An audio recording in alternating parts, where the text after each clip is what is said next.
Well, good evening, ladies and gentlemen. Welcome to the inaugural lecture by Professor Paula Hyde. I'm Mark Learmonth. I'm the Director of Research and Deputy Dean at the Business School, so it falls to me to welcome you all on behalf not only of the Business School, but of Durham University, the wider university, and also to St John's College.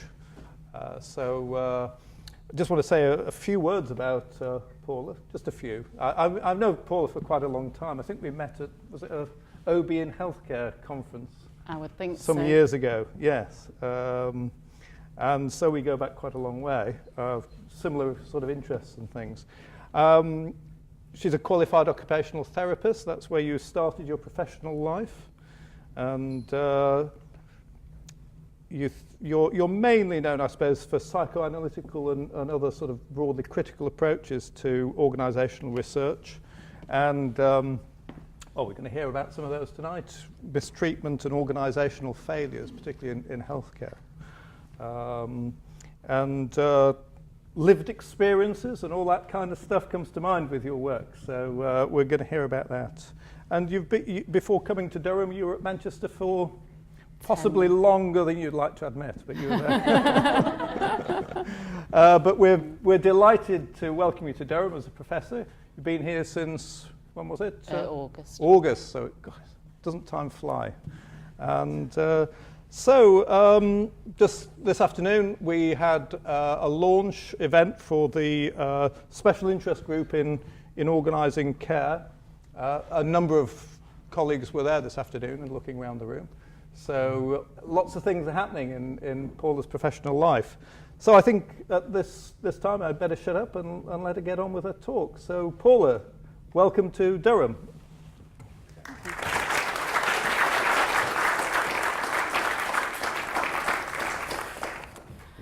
Okay, thank you, Mark, and thanks everybody for coming along this evening to this lecture on the problem with care. It's a presentation that's really grown out of quite an obsessive interest in the way we choose to organise health services and an increasing dissatisfaction with the way that we act upon and talk about failures in care. And it might become apparent as we go along that I haven't done this sort of lecture before. I asked Mark for advice about how to go about it, and he said, keep it light. And this is what I've done. So, I know, and interesting. But instead, I decided to choose something that I really wanted to talk about in the hope that you might really want to hear about it. Also, I've tried to shoehorn in a few kind of references to popular culture or provocative quotes kind of as we go along as well. And there'll be absolutely no unpleasant photographs either.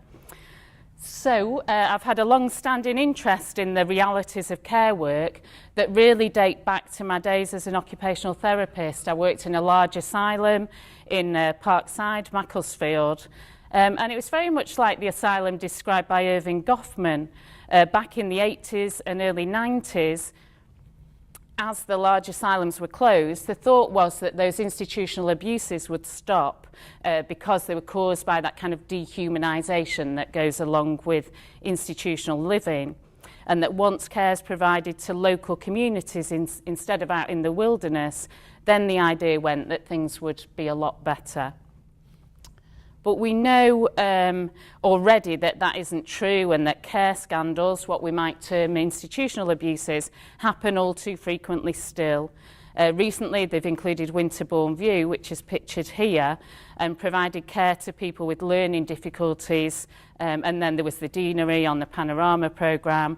And those scandals happen in services that are rated as good by the inspectors sometimes, and the common end result of lengthy inquiries is to close down the place and perhaps to prosecute a handful of staff.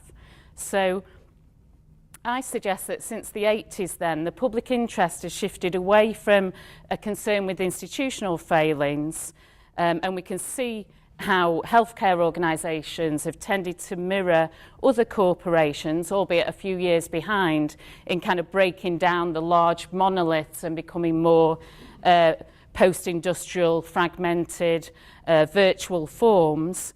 But at the same time, concerns with abuses have moved towards an almost total focus on individuals, care workers who mistreat people who they're seeking to help.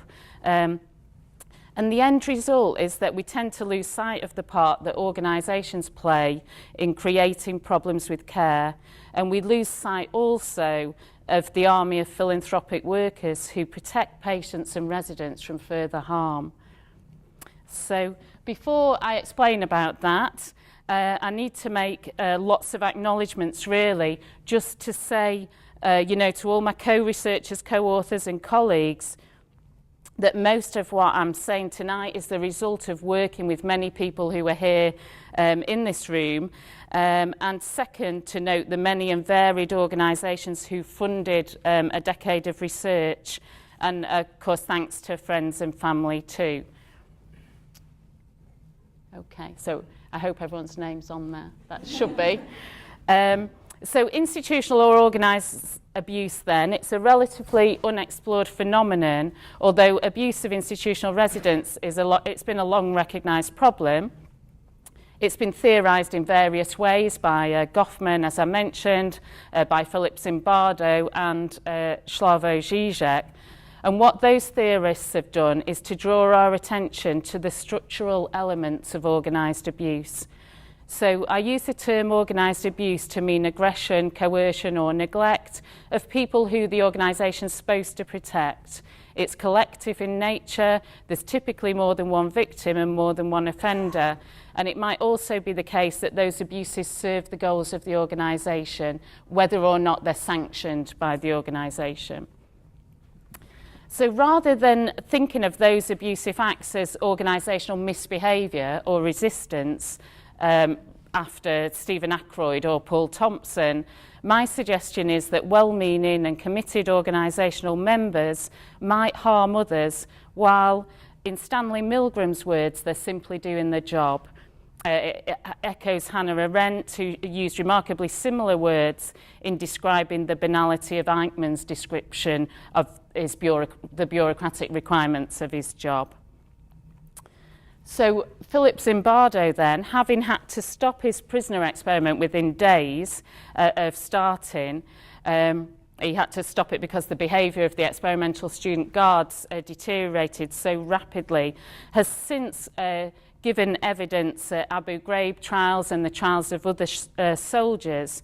He's very clear that he's not excusing the soldiers' actions, and what he's doing is noting the structural organisational arrangements that are involved in the emergence of organised abuse. So he's able to show how remarkably similar styles and types of abuses are under similar sets of organisational arrangements. So he continues to attempt to keep the media and courts in touch with organisational responsibilities of governments and army leaders and so on.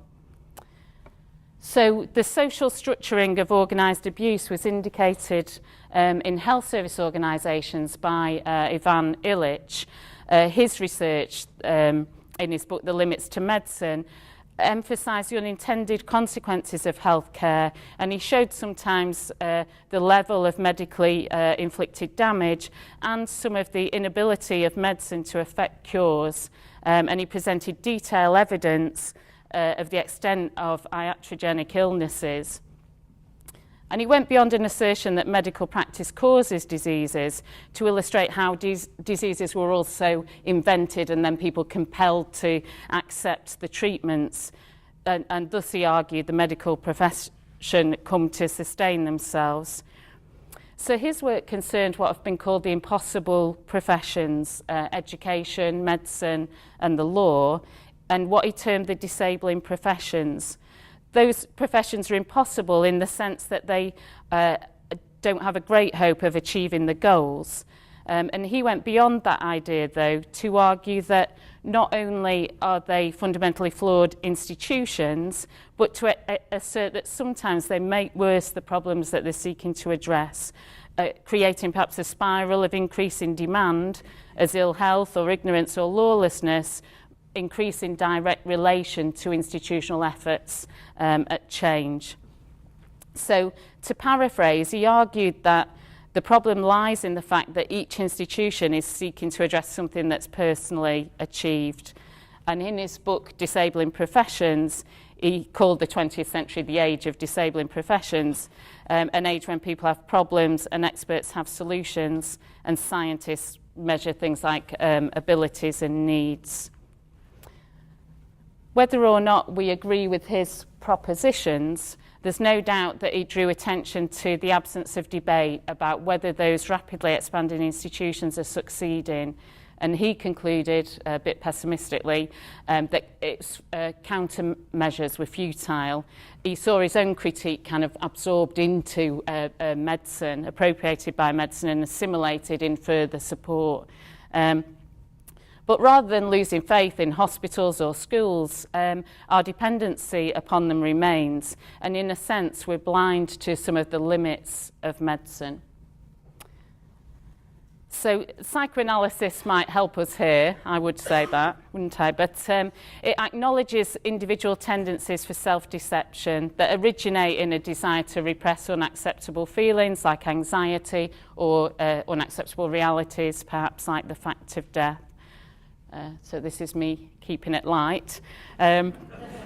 So I just want to build now on an idea developed by Mariana Fataki and I around the notion of organisational blind spots to explain how failures of care develop and become institutionalised and how they remain hidden in one sense, but then they erupt into consciousness quite often through a media expose. So I'll go further in arguing that those organisational blind spots function to protect the organisation from critical review. They divert attention and criticism back on the people who point to the organisational shortcomings. So in health, there are lots of examples of that. My research has shown how that process arises, for example, when middle managers get blamed for wastefulness, perhaps for being obstructive, even as they're trying to buffer frontline services from changes to health policy. And care workers, we've seen in care scandals, are blamed for not caring as they attempt to provide care under almost impossible conditions or constraints.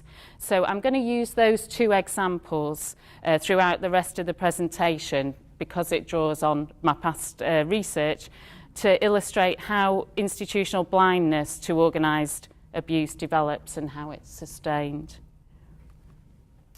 Okay, so we argue that blind spots, this organisational inability to acknowledge or predict failure, develop and are sustained by three defence mechanisms.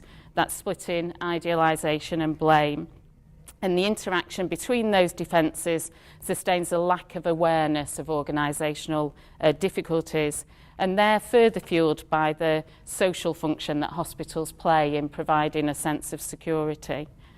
So blind spots are fuelled by this dual process. One is intra-organisational and the other is social. Okay, so the picture of Elvis is from Mum.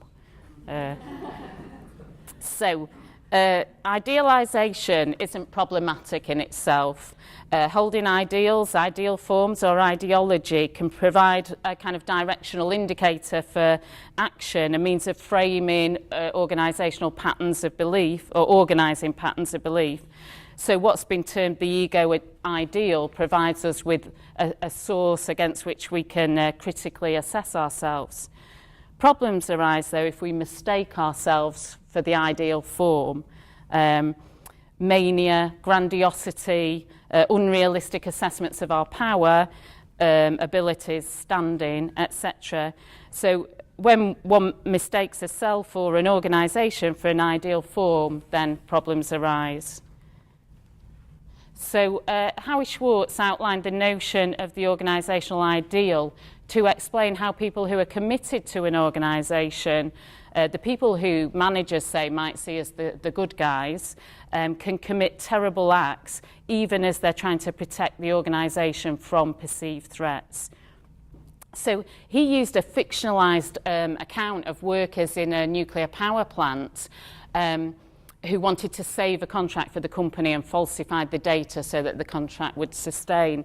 Now, his paper was published 15 years before the Sellafield incidents where data was falsified, but we can imagine a similar process that workers afraid of the company coming under threat did what they thought was best for the organisation. So certain professions and institutions are particularly susceptible because they operate for the social good.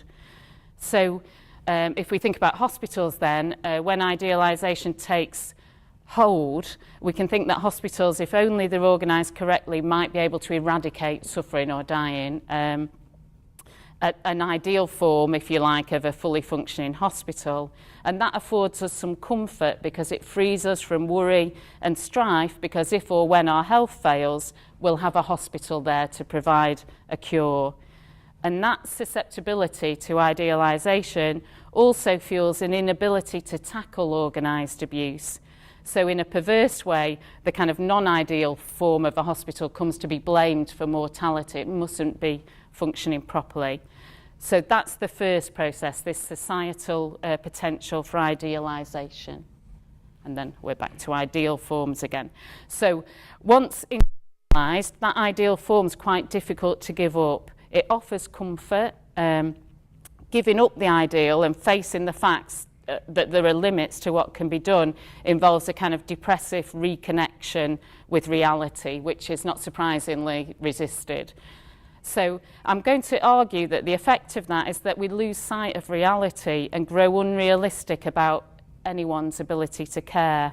In becoming caught up in ideas of ideal healthcare institutions, so we end up with talk of angels who care, perhaps, and the wicked people who don't, a kind of fairy tale account that's distorting of the truth, and it prevents an in-depth examination of how or why abuses in care recur.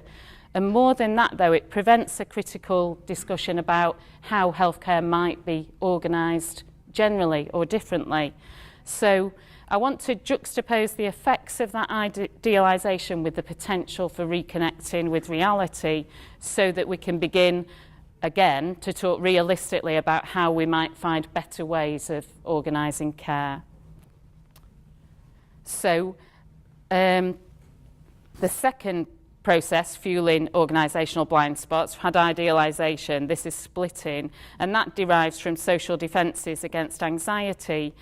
Isabel Menzies in the 60s, in her studies of nurses working in hospital, talked about how they managed to contain the anxiety of the stressful work, distressing work, and rather than holding the primary task to care for patients as a whole, they split off tasks and focused in on conditions, policies, procedures, certain procedures for doing things, which resulted in talk like how to treat the knee in bed 8 and that sort of splitting.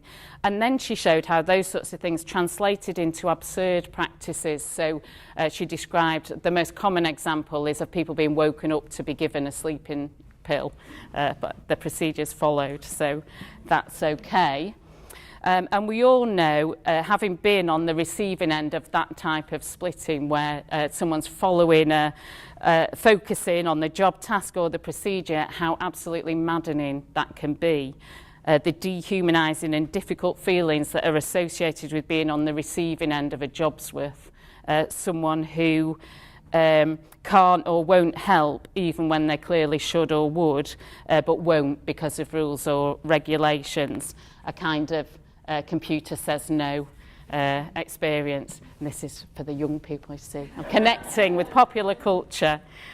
Okay, so in the recent work I've been doing in residential care homes with colleagues Anne Killett and Diane Burns, we were looking at abuse and mistreatment, and we thought that we'd really struggled to get access into homes where the care was very poor, but it was really quite the reverse. We didn't have any difficulty to get in homes because quite often people didn't recognise what it was that they were doing. So, for example, what we saw were examples of people perhaps limiting the movement of residents. So it was perhaps hard to get out of a chair, and if we asked care workers what it was that they were doing, they would describe protecting the resident so that they shouldn't fall and break a limb. And another prominent example from an inquiry into a care scandal involved residents being denied water for large periods of the day. And again, carers could explain that that was so that people didn't have to have an indignity of not wetting the bed at night. So you can see that kind of splitting allows for things that are quite absurd but aren't recognised within the kind of daily practice. So this splitting it's an important psychological function in containing anxiety and in understanding organised abuse. The splitting distorts reality. Melanie Klein described how objects get split into good and bad parts. The good's idealised and the bad gets blamed or punished. It's a kind of schizoid process that causes problems in organisations. So we see those sorts of structural splits in organisations, again, all of the time. They're enacted as strategy, get structurally and physically separated from operational parts of an organisation. Silos form where competing realities are reinforced. So just for example, in policy circles, the policymakers can see the policy as good if only people would implement it properly, and the people at the front end can see the problem with the policy and come to criticise that, and as a distancing between a reality that might lie somewhere in the middle.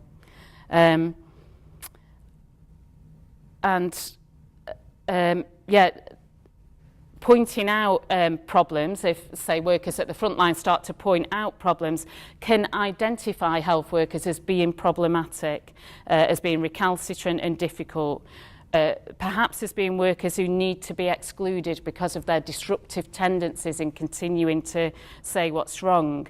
And this blaming of health workers is closely tied to the splitting of organisational functions. So neither side has really to come to terms with reality, and the organisational ideal can be sustained. So in my research into the organisation and delivery of many kinds of health services over the last decade, I've seen that played out again and again. So whether it's human resource managers blaming health workers for their inefficiency, or middle managers being blamed as they're working to try and sustain a seamless health care at the patient end of services. And then possibly in its worst aspect, detained patients come to be blamed for their own needs, even as they're perhaps held against their will, being represented as demanding or greedy or thoughtless of the needs of staff. So typically those in the most vulnerable position come to be the least likely to be heard. But it's not simply a top-down problem.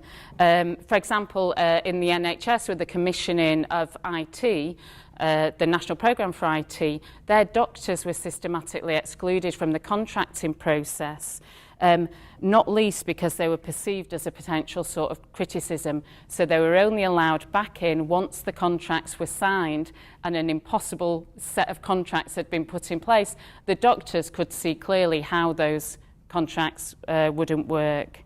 So that splitting, it's closely linked to blame, especially as strategies fail, and when certain policies run into difficulty, middle managers or frontline workers become blamed for not implementing the strategy properly. So the potential for success doesn't need to be questioned under that set of circumstances. And splitting, idealisation and blame sustain the failures as those who are blamed are not in a position to provide an answer.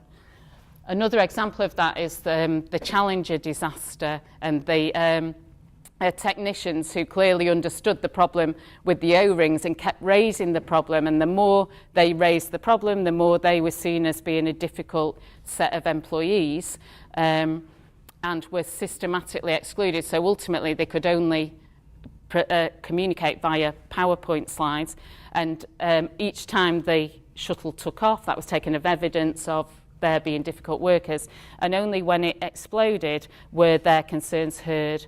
And in some of the subsequent analysis of that disaster, the technicians themselves are blamed for not having communicated the problem properly.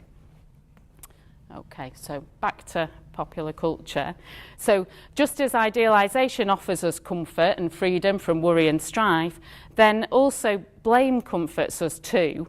The popular analysis in press reports of care homes, you know, blaming care workers as evil people caught out for doing bad things, those reports have some reminiscence of the Orwellian 1984 invitation to hate, the 2-minute hate ritual that was in 1984 was aimed at satisfying citizens' subdued kind of rage at the controlled existence by redirecting the feelings away towards Emmanuel Goldstein, who's a kind of possibly an enemy who may or may not have actually existed.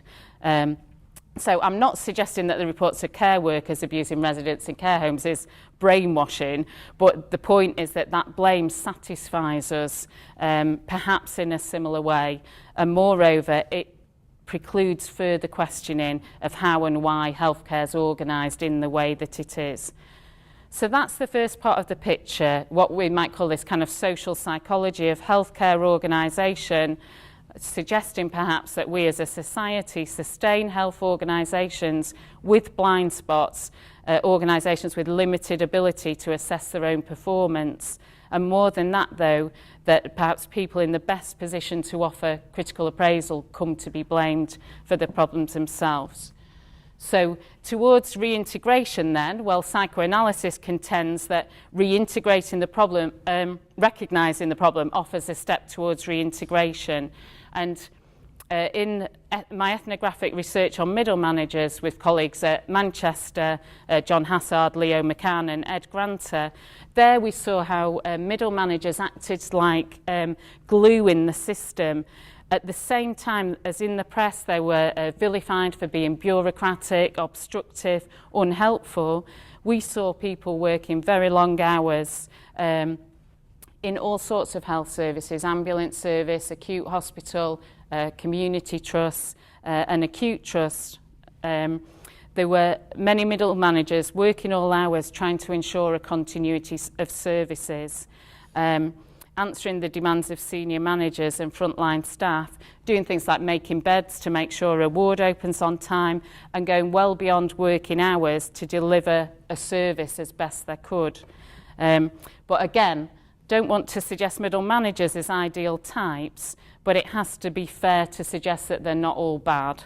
They demonstrated considerable philanthropy, even as they carried on to be castigated in the media. They were obliged to reapply for their own jobs over and again, to be downgraded as part of a reduction in spending, whilst being asked to continue to provide all their out-of-hours working. So the idea pervades that middle managers are wasteful and that health services will be more efficient without them, but we oppose that view. We note the protective role they play in completing tasks, communicating across the organisation, and working often tirelessly to plug gaps. So we suggest that middle managers in health service organisations are a kind of powerful and influential safety mechanism. It's not a widely held view in the media, but it's one that counters the image of middle managers as a petty bureaucrat. So to move on to the healthcare care worker example then, when we began this research in care homes, looking particularly for neglect, mistreatment and failure, we worked with older people as co-researchers and expert advisors in a participatory study, and those older residents who were researching with us told us that they couldn't recognise this image of residential care as it was presented in the media, that their experience of care was that, you know, it was good and bad, and just that view of terrible residential care was unfamiliar. And they were very well able to comment on the care. The first and prominent point they made is that they absolutely didn't want their care home to close, which is often a first response, or often follows a care scandal after an inquiry. The home closes and there's a kind of sense of satisfaction that the issue is over. Which caused us to question whose interest that closure is in. They told us how to approach people in the study so we could talk to people about their experiences of care without having to worry about the consequences. And what this study showed us, among other things, was all the competing interests at play in what constitutes good quality care. So from the manager's point of view, care homes, for managers of care homes, then they were concerned with being free from worry about being sued, keeping people safe in the home, having a happy and perhaps a tidy home, getting good scores on inspection. All of those things came to the fore. For care workers, it involved having time to talk to people, having equipment to move people around safely, being able to provide human contact and the basics of living. And what we saw care workers in residential homes doing was supplementing quite impoverished environments by, for example, bringing in food where necessary, toiletries where necessary, and children and pets to brighten the, enliven the environment. And then from the perspective of residents, what they wanted from care was contact with the outside world, having an opportunity to go outside, visit the shops perhaps, maybe be allowed some privacy in a bedroom, being able to choose who provides personal care to them, and being able to mix with people of different age groups as well. For relatives, safety was more pressing than and a recognition of their relative as a unique person. So I'm simplifying the picture, obviously, but we can already see those competing interests. Relatives want to make sure that the resident is safe, and the resident thinks, well, I'll take my chances, thank you, I'd quite like to step outdoors. And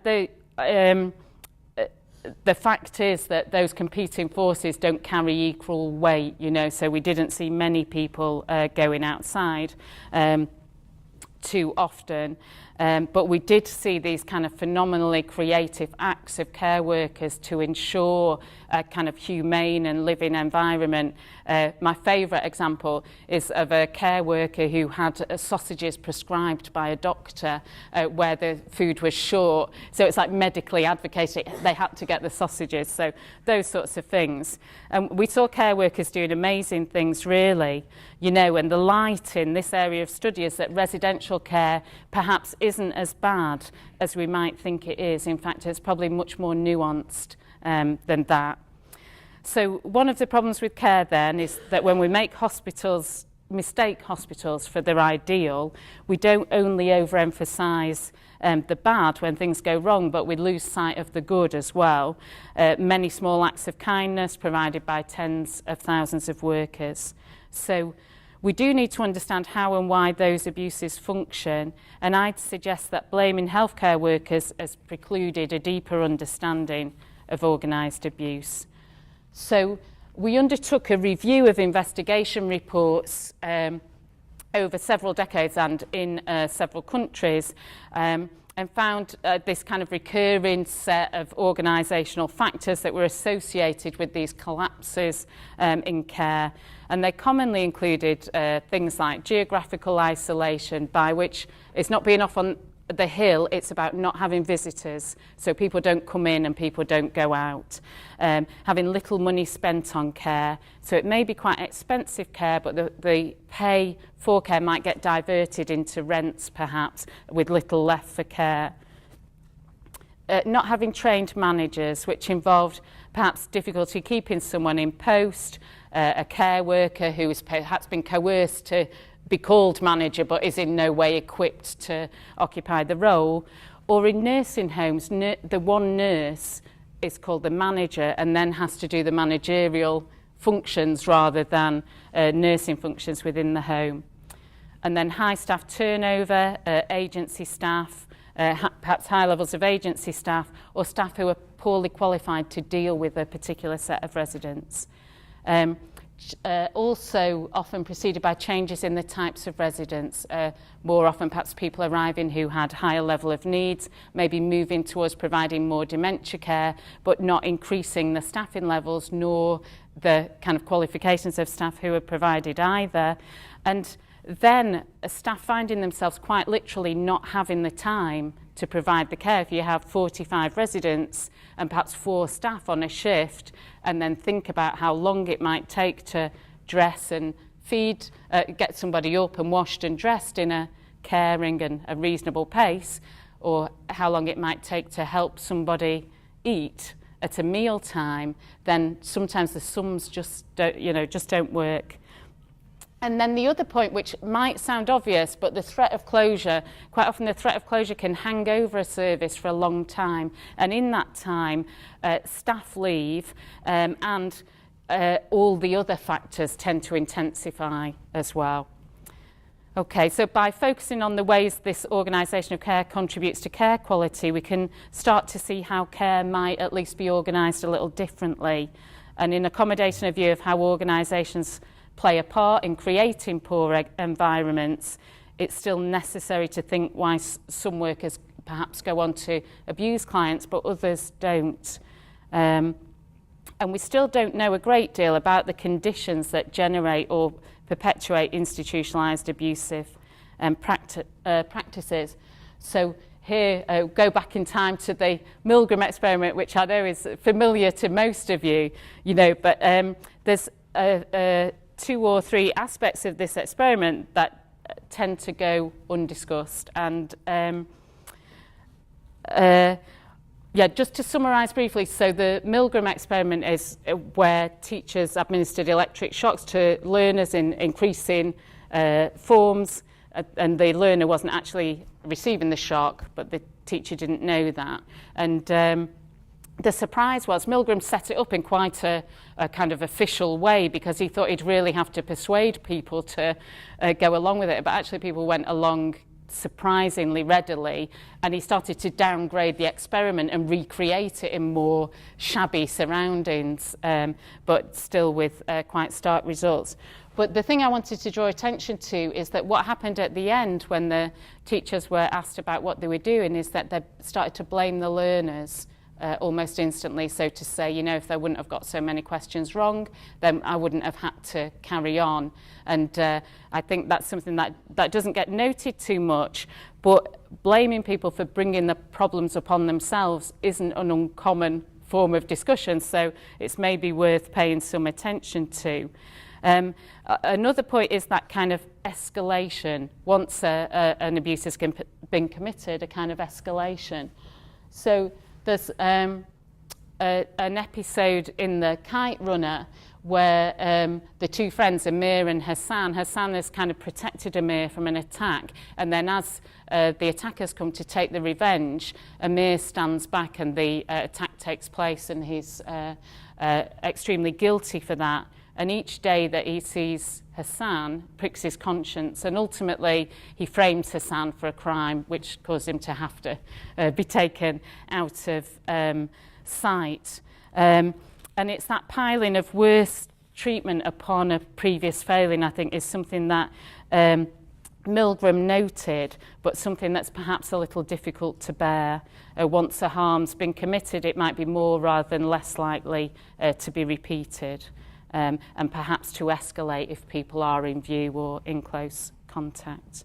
And then the other thing that's perhaps less discussed is about who are the committed organisational members who went along with that experiment. We might like to think that none of us would have gone along with it. But people who were well educated within that experiment were often keen to comply, and the people who resisted were often unskilled or semi-skilled, or had some sort of history of abuse. In Milgram's case, someone who wouldn't start with someone who had experience of the Holocaust, and then they recreated the experiment on the BBC, and the person who wouldn't begin was a plasterer. So in specific circumstances, like when the organisation's under threat, obedient organisational members are potentially the most dangerous. Okay, so that lack of inquiry also means that we don't know much about the people who don't go on to abuse either. The alternative person in the experiment, people perhaps of a philanthropic mindset, unable to cause harm, people who just refuse to get started on that experiment. We don't know much about them either. We found care workers to exhibit many philanthropic characteristics. Like I've shown this Robert Tressel's The Ragged Trouser Philanthropies because it bears some similarities. People who, whilst poor, themselves continuing to give to society, in this case the bosses and customers, but the similarity perhaps lies in the reality of people on minimum wages with very little allocated time, few protections and very few resources, sharing what they have with older people who they're caring for, bringing in items from home and finding creative ways to make that whole environment better. And we saw how those health professionals can really act as a buffer between the care system that's driven by economic imperatives as they persevere in providing care. So the final part of the picture of organised abuse then is the extent to which care relates to economic imperatives, to what's efficient, what might be afforded, and what Stanley Dietz has called the corporate colonisation of everyday life worlds, where life concerns get reduced to fulfilling the corporate interest. And economic language comes to overtake any moral or ethical consequences. So one of the effects of corporate colonisation is the kind of extinction of moral and ethical debates in favour of simple economic axioms, almost to the extent that care might be denied on economic grounds. And at the absurd end of that, we realise that to keep poorly people alive is only efficient if and when corporations are able to benefit from the production of care. It isn't that abuse didn't exist in publicly funded organisations. A continence pad or a dressing costs money, whoever's providing it. It's that the corporate needs subsume the needs of the individual. So Steinbeck's quote then from the Grapes of Wrath still has some significance. And we've become accustomed to this economic talk, and in the roar of economic austerity, it's really taken hold. The discussion of alternative forms of care provision, what about having small houses, you know, with mixed age groups of people as just one possibility. Those sorts of suggestions are discounted as inefficient, even as they might be preferable to those people on the receiving end. So in contrast to Steinbeck's assertion then, there's much we can do to challenge the narrowing of possibilities and much that we can do to open up alternative ways of thinking. We're not getting any younger, and the care of older people is a pressing problem, not least for me. And also, moreover, reconnecting with reality isn't all bad. Maintaining the blind spots through polarisation of good and evil, it's schizoid and brittle and fragile, it's precarious and it requires a lot of energy to sustain. And in the depressive position where good and bad are recognised as being co-constituted, we can find some good that we hadn't expected to find as well. So I've suggested that scandals and punishments of middle managers or care workers serve a social purpose. They generate these powerful emotional reactions and they serve to deflect our attention away from perhaps more pertinent questions. They free us from thinking about the way we organise care, our communities and our responsibilities for perpetuating corporate ideologies as well. And Illich, Zizek and Dietz weren't optimistic for the future. Zizek really has probably been the most provocative of all. In his 2008 book, Violence, he says that subjective violence supports the systemic violence. So he describes isolated incidents like care scandals as being a kind of pressure valve that let off steam and it's a kind of pressure valve for systemic violence, and the systemic violence is perhaps the organisation of care. Care scandals let off hate as we come to blame, let off steam as we come to blame some workers, while that systemic violence goes unchecked. So in simple terms, the violence against vulnerable groups like people who are old or mentally ill or perhaps asylum seekers is the set of living conditions which they're forced to endure. And as we rail against that subjective violence, the care scandals, then the systemic violence goes unchecked. So, again, keeping it light. We'll move on to talk about what can be done then. It's a familiar story. It seems too easy to scapegoat care workers. And it's possible to note how these structural arrangements for providing care contribute to the conditions. It's not excusing abusive actions. Instead, it's asking who among us could remain pleasant and caring at all times if we're working under physical duress, for below minimum wage, for long shifts, doing hard labour. Is it possible that those same care workers were at times caring and thoughtful too? And I think attempts at prevention would have to tackle the kind of warehouse conditions that older people are being kept in and the structural arrangements for care that mean the majority of funds are paid perhaps to the owners of the building whilst the care is provided for minimum costs. So these aren't, they're not really suggestions, it's just an account of what I've been doing with myself to try and make sense of all of that. It's trying to cast a more nuanced light, really, on how we can conceive of organised abuse. We can notice the regularity of abuses, the similarity of images of soldiers, prisoners, patients. We can, I should say, I really want everyone to tune in to the discourse of care and note the presence and effects of economic rationality. We can ask questions. For example, is the current mode of organising care really inevitable? Is it necessary? What, if any, are the alternatives? What else, apart from the economy, counts? What is it that makes us civilised? Where does the money go? Does blaming health workers help in any way to sustain the status quo? I can be wary of news reports. This is my discipline, not letting them make me angry, but trying to ask a broader question about them. And where I am now then is focusing exactly on that, trying to generate alternative ways of thinking about how care is organised.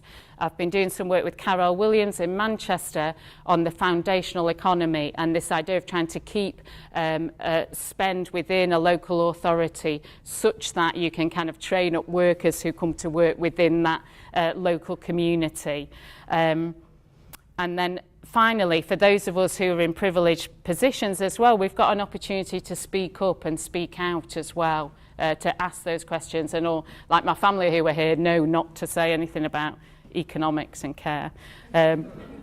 Okay, so again, back to idols, but Arundhati Roy wrote about her realisation about the privatisation of Indian raw resources, and she said that once she called it a silent war, you can't unsee it, and once she'd seen it, she realised her accountability.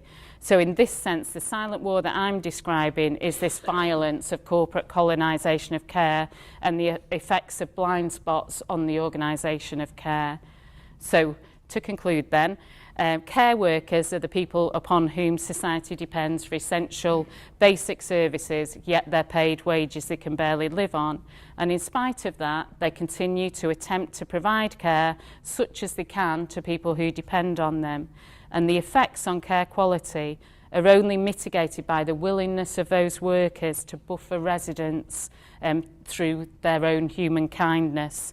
So, I suggest that we can build awareness of those hidden philanthropies as we find better ways to talk about how we organise care.